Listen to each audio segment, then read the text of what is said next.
Hey everyone, it's Ryan here with my reaction to WrestleMania 37, both nights 1 and 2. Finished last night, and yeah, recently woke up like an hour or two ago, so I've now actually managed to sort of spend some time reflecting on it rather than just do a straight up reaction, because I think, especially after night 2, I would have had a very different reaction to what I do now. But first, we'll go with night 1. So, the main event was Bobby Lashley versus Drew McIntyre for the WWE Championship. So, the first thing that happened in the show was, obviously, it was like a year, a month, and a day since they've had fans in the audience. And there's a weather delay, so that's a good start, WrestleMania. Some people joking it's God's revenge on Vince McMahon for, like, I think it was Backlash 2006. But yeah, so there's rain delays. The show didn't start for like another hour and a half, I don't think. Actually, it might have just been like half an hour. Because they started night 2 at 1 a.m. as in the UK, whereas I think it was 1:30 it started for us over here for night 1. Eventually, where it did get starting, because it did rain quite a bit. So yeah, Drew gets the first entrance. Well, in a way, technically, Titus O'Neil gets the first entrance because Titus and Hulk Hogan are the hosts. They pretty much provide nothing to the show. Everyone cheers Titus. They boo Hogan because it's Hogan, and if you know Hogan, essentially he's an old racist. And for some reason, basically because of the stature he has in WWE, they keep bringing him back. So yeah, they pretty much have like a meaningless segment. Yeah, so like I said, first match is Drew McIntyre, Bobby Lashley. It's a very hard hitting match between the two of them, as we expected. A lot of moments where Bobby Lashley's trying to get the Hurt Lock in and he can't. Drew's trying to hit the Claymore and he misses a couple of times. He hits 3 Future Shock DDTs and Bobby still kicks out. At one point he goes for the Claymore. He goes to run for it. MVP yells out to Bobby, so Drew gets distracted by it. Which then Bobby then ducks the Claymore. And then eventually Bobby Lashley does get the Hurt Lock on. As he's got it on, Drew's slowly fading away, and then he powers back up. He does the classic kick off the court like the turnbuckle to reverse into a pin. But Bobby Lashley is actually much smarter than Samoa Joe and Shayna Baszler, because he rolls through and keeps the hold on. And Drew eventually passes out, and Bobby Lashley retains the WWE Championship. We all thought it was going to be like Drew McIntyre's moment that he should have got last year, considering the reaction he got at the 2020 Rumble, and like the reaction he would have got if fans were there for last year's WrestleMania. But yeah, they're keeping the title on Bobby. Not against this at all. Again, sort of like the Universal Championship main event, I'm like, not saying I'm not fussed, but I'm happy either way with who the champion is, because Bobby Lashley in this past year, especially during the Thunderdome era, has been amazing. They kind of messed up the booking in the last few weeks, but this match was great. Don't know where Drew goes from here, and don't know who fights Bobby next, but we shall see. Like maybe someone comes back or makes a debut tomorrow night on Raw. We'll see. The next match was they've got it in a weird order on here. Actually, they don't, to be honest. I've got the old picture of the predictions. The next match was the Tag Team Turmoil match, where the winner gets the WWE Women's Tag Team Championship match on night 2. I'll be honest, apart from stuff on night 2, this was definitely the weaker part of night 1. One of the main highlights being that Mandy Rose slipped on the ramp during her entrance. Like, nothing against her, it did rain, so the stage was slippery. And she sort of recovered it from it quickly. Also, Dana Brooke had a wardrobe malfunction. They probably should have worn like more appropriate attire, because what they were wearing did look a bit skimpy, so I was kind of expecting something to happen. You know, I get what the thing is, but I don't know why they didn't stick with their like the shorts and the jacket thing that they normally had. Yeah. Also, Liv Morgan and Ruby Riott were Harley Quinn and the Joker. Very outdated. I get the new Suicide Squad's out, but the thing is they're doing the one from the Suicide Squad 2016, I think it was. So yeah, it's very outdated thing. Like, you know, Liv Morgan did that look probably when the film came out, and that was her gimmick for like a year. Yeah. Other than that, a bit sloppy between them. One of the first bits of sloppiness was Lana completely missing a sort of jumping kick thing. The camera managed to cut away quickly, but I think like anyone watching sort of caught it anyway. Eventually, Naomi and Lana are taken out by Billie Kay. It starts off with Naomi and Lana, Billie Kay and Carmella. Essentially two thrown together tag teams. And then, yeah, Naomi and Lana get eliminated by Billie Kay and Carmella. They try it again on the Riot Squad and it doesn't work, so Riot Squad eventually win with their combo finisher does not work. The weird knees hold them there was Ruby Riot does her senton thing off the corner. I like the sort of one knee code breaker thing that Liv does, followed by the Riot kick. I'm fine with that move. The corner one's just super contrived and does not look good. They eventually get Mandy and Dana next, and there's some confusion over who's been eliminated. Basically, Dana gets wrapped up in a small package, gets pinned. The announcer then says Ruby Riot and Liv Morgan have been eliminated. Oh, sorry, correction. Mandy Rose and Dana Brooke have been eliminated. And then finally, it's Tamina and Natalya. Funny enough, Ruby Riot and Liv Morgan are the only tag team in there that are actually a genuine tag team. Everyone else is pretty much thrown together for reasons. Naomi and Lana is, oh, we dance and do TikTok videos. Dana and Mandy is, we're blonde and have muscles. Billie Kay and Carmella is a literally thrown together tag team, whereas it was announced on Friday. I don't get why they couldn't just put Billie Kay back with Peyton Royce, because she was across both brands trying to find someone. And then, yeah, Tamina and Natalya is, we are veterans of the sport. They basically come out last. Again, it does not look like the smoothest of wrestling moves between them. Eventually, Natalya's about to put the sharpshooter in, and she basically says to Tamina, no, I want you to go up there and hit the splash.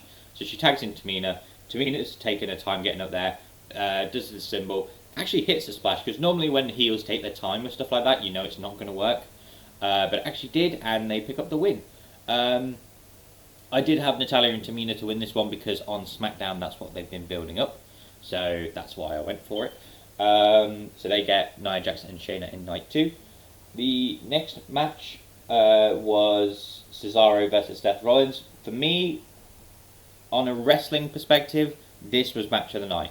The story being Cesaro's had been in been in WWE for 10 years, had 8 WrestleManias, none of them being a singles match. Seth Rollins wanted to take Cesaro under his wing and make him basically the superstar he could be.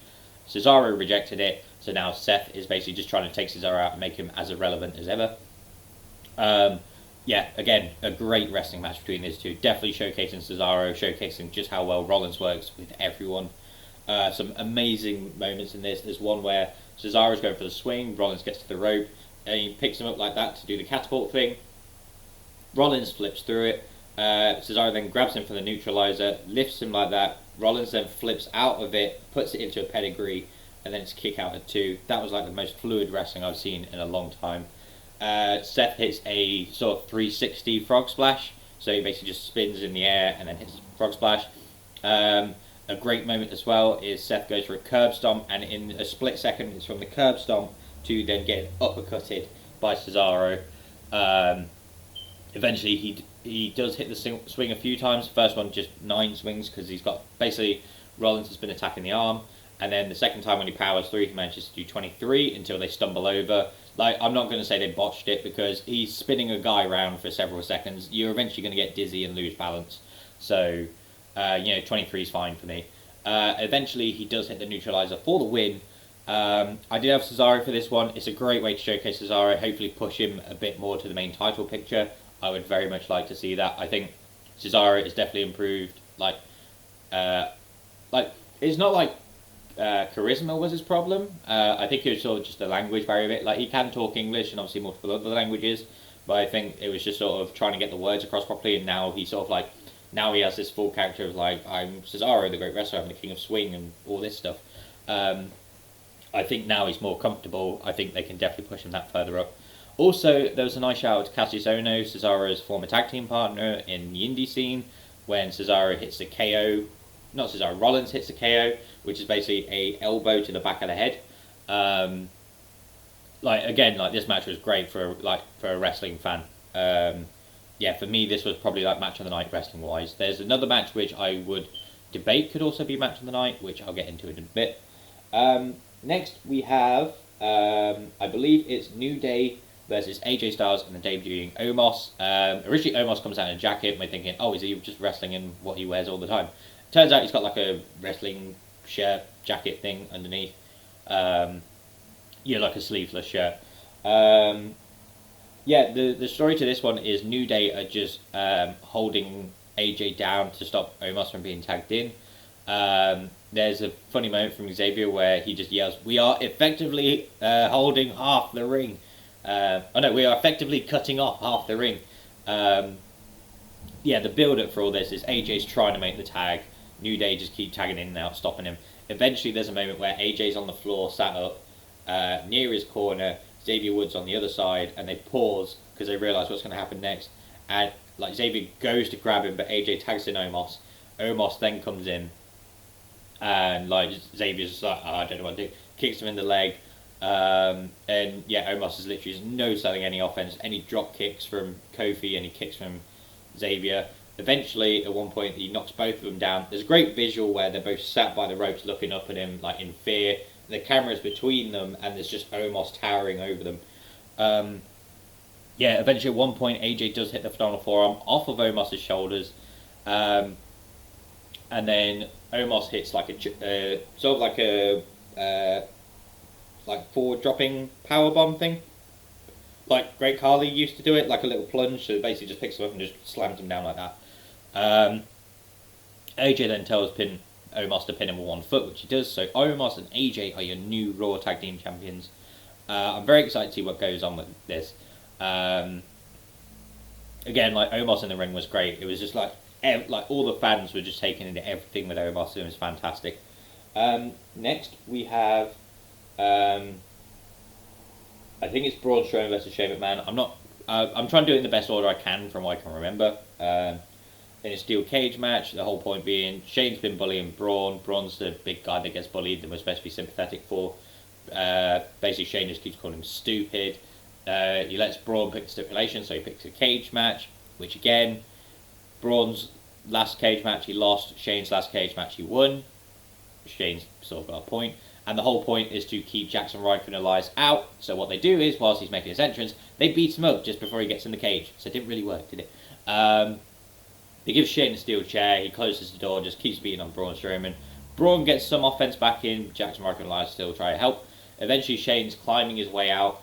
And basically puts his arm through and just waves bye-bye at him. And then Braun grabs his arm and basically just holds him there. And then he rips the corner of the cage out, which I've never seen before, and it's fantastic. And you just see the look of fear on Shane's face. He brings him back in. At one point, they're both on the top. Braun grabs him and he says, "I told you I was going to get you," and blah, blah, blah, and all this stuff. And then he throws Shane off, and Shane just flips and hits back first. That flat backdrop onto the canvas from, about 20 foot in the air, probably.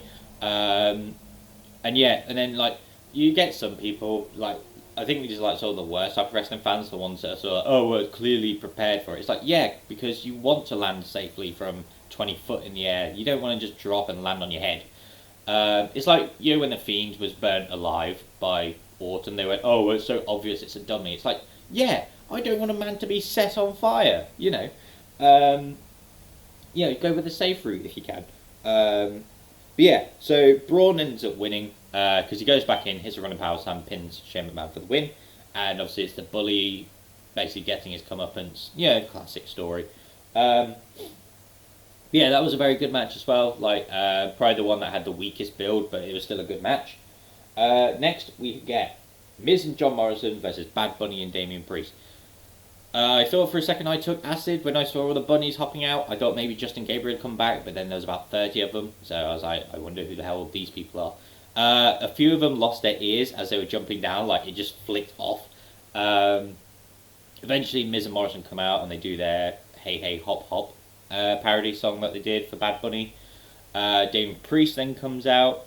I originally questioned the gear he was wearing because it looked like he'd just been to some S&M store, but apparently it's a callback to Michael's 92 outfit with the chainmail across the front and everything. And then Bad Bunny makes his entrance. He's on a giant truck, stood on top of it. It's driving in, and then he comes in. He gets a lot of pyro, which fair enough is Bad Bunny. The nice surprise being, with it being a celebrity match, Bad Bunny does most of the work. Bad Bunny starts in the ring, he shows off his moves, he manages to do like a hip toss on Miz. Miz in this, like, I compared it to Mr. Perfect, like, not in wrestling ability, but just the way he sells the face's offense. It's that classic 80s, you know, when they react to the crowd, like, what the hell? What? Like that, it's just that look on his face where he's like, did he just do that type thing? Yeah, it's like, this is Bad Bunny, he shouldn't be doing this. And then, yeah, like, there's just a lot of, Bad Bunny's good at selling offense. He takes it at one point. At one point, he hits a Hurricanrana, which is great, well, like a tilt-a-whirl, like he literally rotates 3 times. Miz goes out the ring. At one point, he gets Miz in a tornado DDT, and the way Miz sells that DDT is great, because he just sits up. Like, he's on his knees, he just sits up and just sits there like, ow, and then just drops. At one point, eventually, it does come down to... Oh, and they also, like, hit 2... In sync, Bad Bunny and Damian Priest hit Falcon arrows, which is great. I think they call them broken arrows, because it's, you know, Damian Priest, he's the Archer of Infamy. Eventually, it comes down to Miz and Priest. Miz hits the skull-crushing finale. Bad Bunny manages to break up the pin. John Morrison drags him out of the ring. And this is the biggest spot of the night where everyone goes mental. Bad Bunny hits a Canadian Destroyer on John Morrison. And the look Miz and Priest both have when they see that. Like, Miz is just utterly, like, shocked. And Priest is just like, okay. Like, yeah. And then eventually he does hit his finisher on him. So Priest and Bad Bunny do... Well, actually what they hit is sort of like an avalanche crossbody. So I thought they were going for Doomsday Device, but he hits crossbody, Bad Bunny beats the Miz. And yeah, I feel like this probably overtakes Floyd Mayweather as the best celebrity match at WrestleMania. Probably the best celebrity match of all time. Bad Bunny has literally raised the level. Like, him and Pat McAfee on NXT have raised the bar for celebrity involvement in wrestling. But yeah, like I said, I thought it was fantastic. Like, entertainment-wise, this was match of the night. Yeah, Bad Bunny, it's nice when a celebrity isn't just there to shill something. Like, it shows that he actually cares about wrestling, the fact that he was training, and it paid off, and it was absolutely fantastic. And then we have the main event, which is Sasha Banks versus Bianca Belair in a singles match of the SmackDown Women's Championship. It's the first time ever that 2 black women, and I think 2 black people in general, have main evented a WrestleMania. You know, it's a happy announcement to make. One little thing that did annoy me about it, it's a WWE thing, it's not a race thing, you know. I'm all about equality. It was just the fact that they had to throw in historic and first time ever before they say it. I don't get why they couldn't just say, this is the first time in WrestleMania that 2 black women have main evented a WrestleMania. I don't get why they had to go, this is a historic first time ever that 2 black... You know, it's like, why do you have to throw those 2... Like, because that's literally all WWE does. Is a big pet peeve of mine that WWE does, is they always have to say historic and first time ever. You don't have to spell it out for everyone. Just literally just say, this is the first time in WrestleMania that 2 black women have main evented WrestleMania. That's literally all you have to say.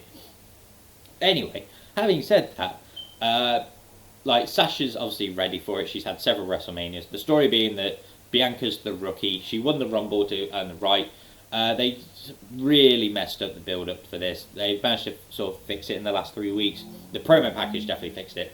But yeah, for some reason they had to solidify a heel turn at Fastlane for Sasha, despite the fact she's had no character change for over a year. Like, that's my pet peeve of Sasha. Even as a face, she's exactly the same. The same goes for Charlotte. Like, there's nothing different about what they do that defines if they're a face or heel. But yeah, this was a fantastic match, showing off Bianca's strength, Sasha's obviously wrestling ability. There's a great moment where Sasha goes for a suicide dive. Bianca rolls through, power lifts her, and literally walks her to the ring and back in. Sasha starts using Bianca's hair against her. They're all trying to hit each other's finishers, and like they're breaking out of it and stuff like that. Sasha has a bank statement with Bianca's hair wrapped around her. Again, another pet peeve I have with Sasha. Again, not against her, it's just WWE's rules. A rope break can happen between either superstar, regardless of if they're holding a submission or not. And whenever Sasha kicks her foot off the apron, they go, oh no, it's fine, but that's technically a rope break because she's touched the ropes, but for some reason they allow it. But yeah, eventually Bianca does get up and she whips Sasha with her hair, and it's the loudest sound you've ever heard. And then she does hit the DOA, and she wins. Michael Cole a couple of times in this match unfortunately did botch a few lines up. There's one where Sasha hits a frog splash, and he calls it a meteora, and it's nothing like a meteor. Just give me 1 second. I'm just gonna flip my nose off. I feel my nose running a bit. Yeah, so she hits a frog splash, but it looks so awkward that he calls it a meteora. It's not a meteora. It's a like I said, it's a frog splash. And then at the end, when Bianca hits the DOA and actually wins the match, he says that Sasha kicked out. That's the end. Is she wins the match? The bell rings, and yeah, and Michael Cole says, "Oh, Sasha kicked out." Oh no, it looked like she kicked out. Bianca's actually won. It's like you've literally just like they're gonna fix it at the end. Like I'm sure they will. Like in post production, they'll change it to just say Bianca wins. But yeah, I didn't pick up on it at first because I think I was just so in the moment of Bianca actually winning. But yeah, like I said, it's a great moment for Bianca. Definitely sets her off as hopefully the new potential star of WWE. Like they've relied so many years on Sasha, Bayley, Becky, Charlotte, but there's going to be a point where they need to make new stars, and unfortunately, like the other half of the roster just sort of don't seem ready for that yet. Like I know a lot of people wanted Peyton Royce, but I've seen the last few matches she had on Raw, they weren't exactly great. But again, she was against Charlotte Flair, so she didn't really get much offense to be able to put in.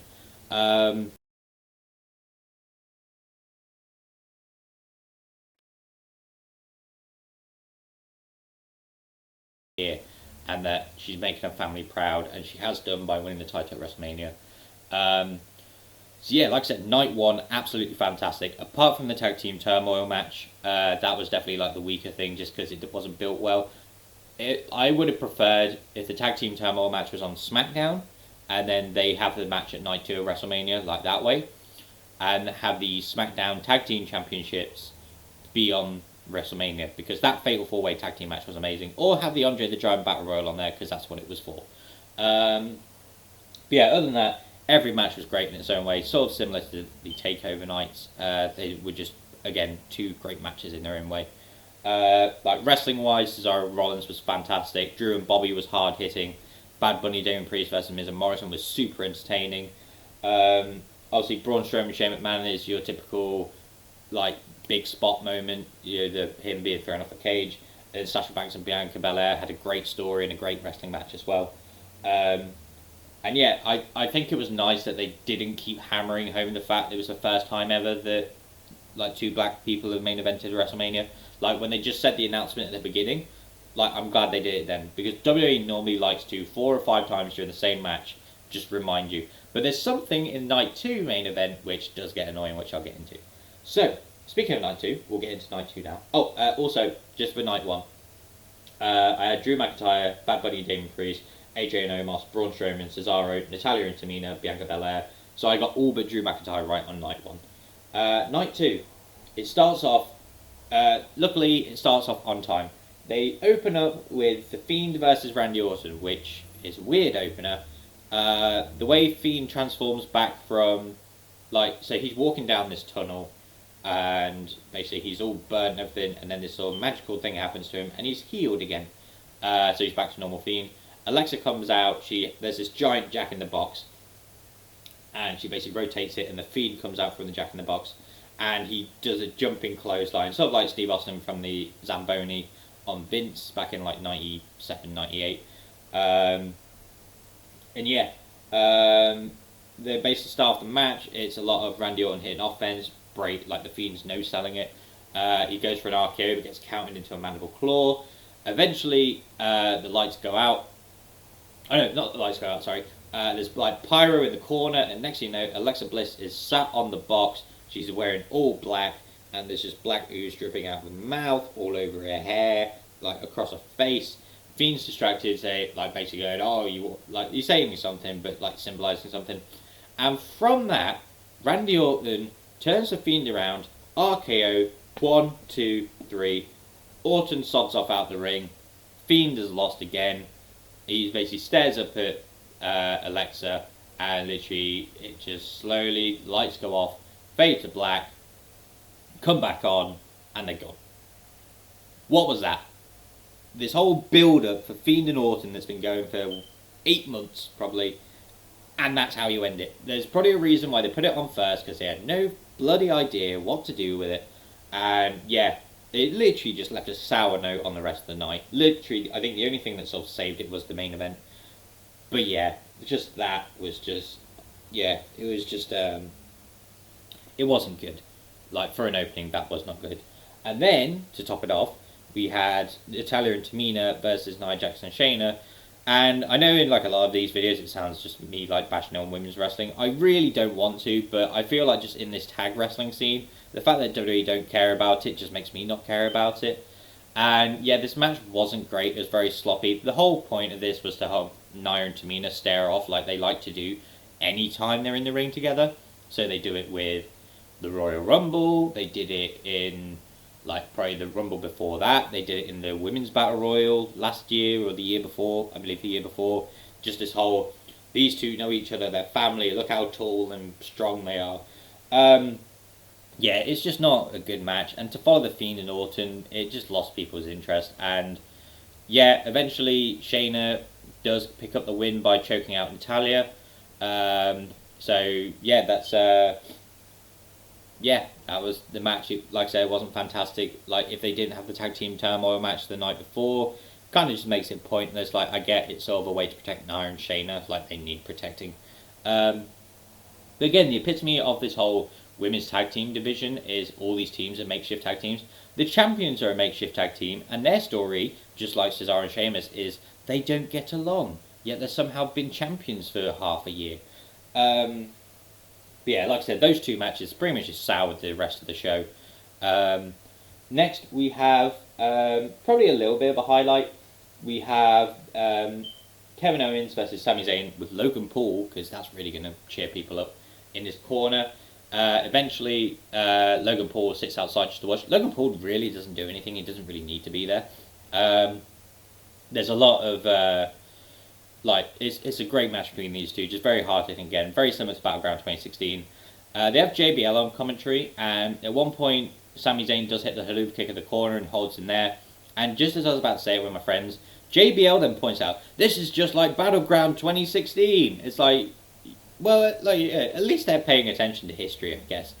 Because it is the same as when Sami Zayn haluva kicks him and he holds him there and he goes to do it again. Eventually, Kevin Owens counters with a super kick, another super kick, and then a stunner, and then he wins, and then Logan gets in the ring, and basically he just congratulates Kevin Owens, because he's like, oh, that was actually great, really good, you know, probably brought Sami to his senses. Sami's angry at Logan for this, shoves Kevin, he's like, I haven't got time for this, goes to leave. Well, actually, Logan punches Sami, and he goes, oh, is that how it is, and he leaves. And then Logan raises Kevin Owens' arm, he's like, yeah, he won, yeah. And then Kevin's just stood there like, he's touched me, why has he done that? And then he's like, oh yeah, fair enough. And then stunners Logan. And yeah, it was like, it was definitely quite the sell for it. Just the way he just flops immediately is great. I think maybe the taking the stun a bit could have been better. But again, just the way he bounces afterwards is just fantastic. So definitely not against that. But yeah, I feel like that's what we were sort of building to, was just Kevin Owens just going to stun a Logan Paul, which I'm not against. Next, we have Riddle versus Sheamus for the US title. They have a backstage segment. Throughout the two nights, Bayley's trying to get on WrestleMania because she's doing nothing for Mania. She's just annoying everyone. Riddle versus Sheamus. There's a backstage segment where Great Khali and Ranjan Singh are there. Riddle bumps into him. He starts like trying to talk to him. He goes, "Oh, you're in the Hall of Fame. Blah, blah. Hey, do you think we could sell giant scooters in India?" And Great Khali's literally just sort of like stood there, just like going, "How the fuck do I react to this?" And Riddle's like, "No, nothing. Okay." And then Rob Van Dam, of all people, comes in. He's like, "Oh," Great Khali says, "Oh, we'll have to think about, the marketing and stuff like that." And obviously you got Riddle and Rob Van Dam, two very similar gimmick characters of stoners. And eventually Riddle goes off to his match. This is a hard-hitting match between the pair of them. I think it was great because obviously the whole thing is Sheamus is annoyed that someone like Riddle is the US champion with just how goofy and stupid he is. But then Riddle in this basically proves that he can definitely wrestle. And it's so hard-hitting. There's an unfortunate moment where Sheamus goes for a white noise, and because of the way he gets onto the top turnbuckle, they then drop off onto the floor. He then still hits the white noise anyway. At least it didn't land horribly. The best moment and the spot of the night is the ending, where Riddle goes for a springboard moonsault, and as he's upside down, hits with the bro kick. What a kick that was! The timing on it. Unfortunately, I think it did bust Riddle's lip or mouth open, because Riddle's just bleeding from the mouth afterwards. But Sheamus is your new United States champion. Riddle's got this look of anger on his face. Maybe, just speaking hopefully here, this is a change in Riddle's character. Like, the hit to the head makes him realise, I can't be silly anymore. I've got to be this serious wrestler that I am. So I'm hoping that's what happens. If he goes back to stupid stoner scooter riding idiot tomorrow, then it's going to be really annoying. But yeah, again, that bro kick was fantastic. Kind of perked up the night a bit. Next we have Big E versus Apollo Crews in a Nigerian drum fight for the Intercontinental Championship. Big E gets his Wale entrance. So those two special entrances on last night's WrestleMania, which were Bad Bunny and Miz and John Morrison. This one, the two special entrances are just people singing their songs, and Wale's lip syncing, which is not good. You can tell he's lip syncing. That's I don't mind it sometimes, but when it's really obvious that he is, to the point where he's not singing parts of it, then yeah, it doesn't look good. But yeah, Big E then comes out, Apollo then comes out. It's hard hitting between them. They go straight for weapons. They get the very Nigerian traditional weapon of the kendo stick. Start just beating the crap out of each other constantly. They try to use a gong. I don't know if they use drums. I can't remember. I know at one point they hit a Unagi onto steel steps that are outside on the apron. Eventually, the end comes when Big E's going to go for the big ending, and then Double Kato, I believe, might have a name change. They didn't say yet. He comes out, attacks Big E, hits him with the one-arm chokeslam. Well, basically, Samoan Spike first, and then the chokeslam. Then he puts Apollo on top, and Apollo wins that way. I'm happy that Apollo's finally won the Intercontinental title, and his character change means something. But, like Bray Wyatt against Randy Orton in the House of Horrors match, it's his own match type, and he still needs help to win. I get it's a great way to introduce someone new, but yeah, it's I get that it's sort of the heelish win, but still, it's you want to solidify this heel turn by this new attitude actually helping him win, not this new attitude being, I need help. But yeah, it'll be intrigued. I'm intrigued to see what this new version of Dabba Kato is, what they're going to call him, how he's going to be involved. There's already AJ and Omos vibes to it. You know, the champion, or the smaller guy with the much bigger guy as his bodyguard. Yeah, like I said, it was a very hard hitting match. But yeah, I think that just that ending was sort of a bit, I think Apollo probably should have hit a move or two afterwards just to solidify it. But yeah, I think just the fact that he had to be dragged over Big E to win the title probably isn't the strongest look for him. Then we have Asuka versus Rhea Ripley for the Raw Women's Championship. Rhea Ripley gets her entrance with the band that sings her song, which, it's fair enough. It's pretty cool. And then, yeah, Asuka then comes out, and again, this is a sort of a great match between them, but I think at this point people are just tired. There's not much reaction from the crowd. Again, a lot of powdering out and stuff like that. It just feels like your very traditional match. Eventually, Rhea Ripley does hit the Riptide to win the Raw Women's title. That does get a big pop when people realise, oh, Rhea's actually going to win, and she does. And a friend of mine said it's very similar to Cena and Batista in 2005, where it's literally solidifying the next generation of stars by having them beat the champions and become new champions, with Bianca and Rhea being hopefully the new generation of women's wrestlers to come through. I'm happy for Rhea. I'm just fearing that the next moment is Charlotte. I originally had Asuka to retain because I thought they were going to bring Charlotte back, and then Rhea can then beat Charlotte for the title. Yeah, like I said, good for Rhea for her to have the title. And then we get to the main event, which for me had the potential to save Night 2, but I think just because Night 2 was just so bad most of the way through, it's the shining light of Night 2. It's Roman Reigns defending the Universal Championship against Edge and Daniel Bryan. Edge won the Rumble from number 1 to get his shot. Daniel Bryan had 2 title matches, which were sort of like unfair title matches. Well, apart from the second one. First one was he just won Elimination Chamber, Roman then beat him afterwards. Second one being he got his one-on-one with Roman. Edge was the special enforcer. He visibly makes Roman tap out whilst the ref is down, but Edge then attacks both of them with a chair. Roman beats Bryan that way. So Bryan says, well, I actually did beat Roman, so I deserve to be in this match.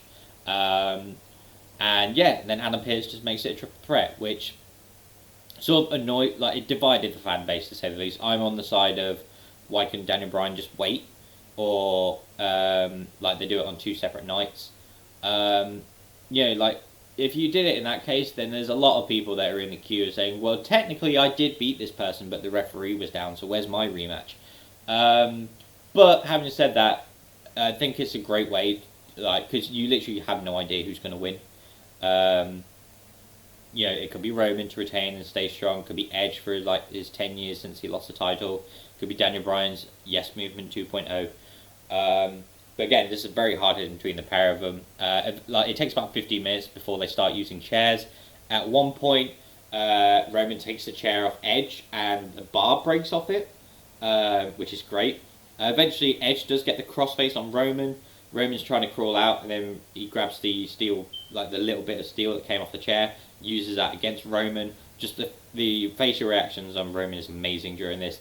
Daniel Bryan then gets in it, puts the yes lock on the other side. So Roman's got no way of tapping out, and obviously if he does tap out, then who wins? Because they've both got the submission on. They start, like Edge and Bryan start headbutting each other. I think the ending almost turned a bit sour on me because Jey Uso gets involved. I kind of wish it just stayed the triple threat. But Jey Uso essentially stops Edge. And then, well, he stops Daniel Bryan, Edge hits a spear on Daniel Bryan. Jey Uso then comes in and attacks Edge. Edge then throws Jey out, or like hits him with steel chairs, and then Jey rolls out. He then turns around to hit a spear by Roman, and then Roman puts Edge on Daniel Bryan, and he pins both of them at the same time. Some people are questioning the fact that Edge was on top of Daniel Bryan, so technically he should have won.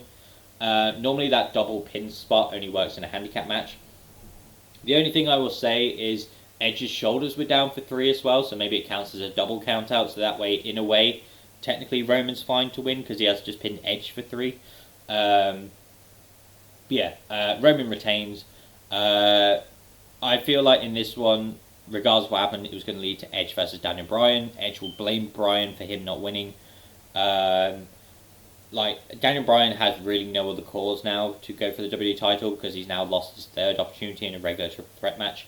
Like I said, I feel like Roman Reigns was the best choice. Roman Reigns retaining was the best choice. Who goes for him next, I don't know. I really hope Cesaro is there in the future. I'm going for Edge versus Roman at SummerSlam.